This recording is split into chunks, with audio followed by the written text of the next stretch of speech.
नमस्कार, मी डॉक्टर कविता राणे. जय महाराष्ट्र विशेष मध्ये आपल्या सर्वांचं स्वागत. महाराष्ट्राचं राजकारण देशातल्या अनेक राज्यांच्या तुलनेत बरंचसं वेगळं आहे. सुसंस्कृत आहे असंही म्हणतात. मंगळवारी महाराष्ट्रातल्या राजकारणाच्या सुसंस्कृतपणाचा पुन्हा एकदा प्रत्यय आला. राज्याचे मुख्यमंत्री आणि त्यांच्यावर सर्वात बोचरी टीका करणारे नेते एका सोहळ्यामध्ये आमने सामने आले. पण दोघांमध्ये 20 मिनिटं चर्चा झाली.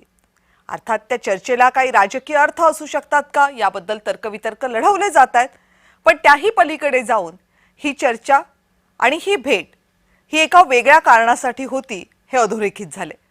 नेमकी ही भेट झाली कोणत्या दोन नेत्यांमध्ये आणि या भेटी दरम्यान घडलं काय, पाहूयात विशेष रिपोर्टमधून. संजय राऊत महाराष्ट्राच्या राजकारणातलं सगळ्यात चर्चेतलं व्यक्तिमत्व.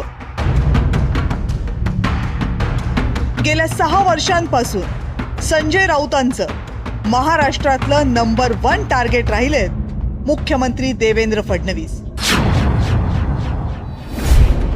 महाविकास आघाडीचं सरकार असताना देवेंद्र फडणवीस विरोधी पक्षनेते होते. मग ते उपमुख्यमंत्री बनले आणि निवडणुकीनंतर पुन्हा एकदा मुख्यमंत्रीपदी विराजमान झाले.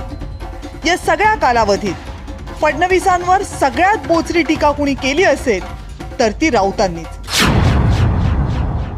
गेल्या काही दिवसांपासून राऊत एका दुर्धर आजारानं ग्रस्त आहेत. जवळपास 1.5 महिना ते माध्यमांपासूनही दूरच राहिले. पण मागच्या काही दिवसांपासून सुदैवानं संजय राऊत यांच्या प्रकृतीमध्ये सुधारणा झालीय. मंगळवारी देवेंद्र फडणवीस आणि राऊतांची एका विवाह सोहळ्यात भेट झाली. राऊतांचे व्याही राजेश नार्वेकर यांच्या मुलाचा विवाह सोहळा होता. त्यासाठी अनेक बडे नेते आले होते. राज ठाकरे होते, आशिष शेलारही होते. मुख्यमंत्री देवेंद्र फडणवीसांची या विवाह सोहळ्यात एंट्री झाली आणि लगेचच राऊतांशी भेट झाली. दोघांमध्ये जवळपास 20 मिनिटं गप्पाही झाल्या. फडणवीसांनी राऊतांची सविस्तर विचारपूस केली. महाराष्ट्राच्या राजकारणाचं हेच वेगळेपण आहे.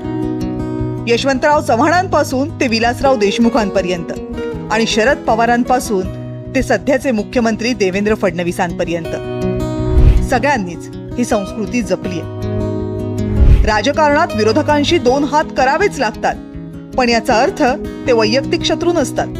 खास करून विरोधकांची प्रकृती ठीक नसल्यावर आपल्याकडे कधीही हेवे दावे किंवा वादांची आठवण वर्तमानात करून दिली जात नाही. राऊतांच्या आजारपणादरम्यान सुद्धा राज्यातल्या कोणत्याही नेत्यानं आक्षेपार्ह टीका केली नाही. संजय राऊत यांच्या प्रकृतीच्या पार्श्वभूमीवर आणि एका मंगल कार्यालयात जरी ही भेट झाली असली तरी त्याचे राजकीय अर्थ तर काढले जाणारच.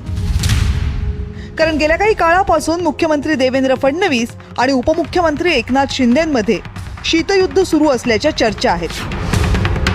फडणवीसांची तक्रार करण्यासाठी शिंदे दिल्लीला जाऊन आले अशाही बातम्या होत्या. या पार्श्वभूमीवर फडणवीस आणि राऊतांचे हे फोटो बरंच काही सांगून जात आहेत का याचीही चर्चा राजकीय वर्तुळात सुरू झाली आहे. ब्युरो रिपोर्ट, जय महाराष्ट्र.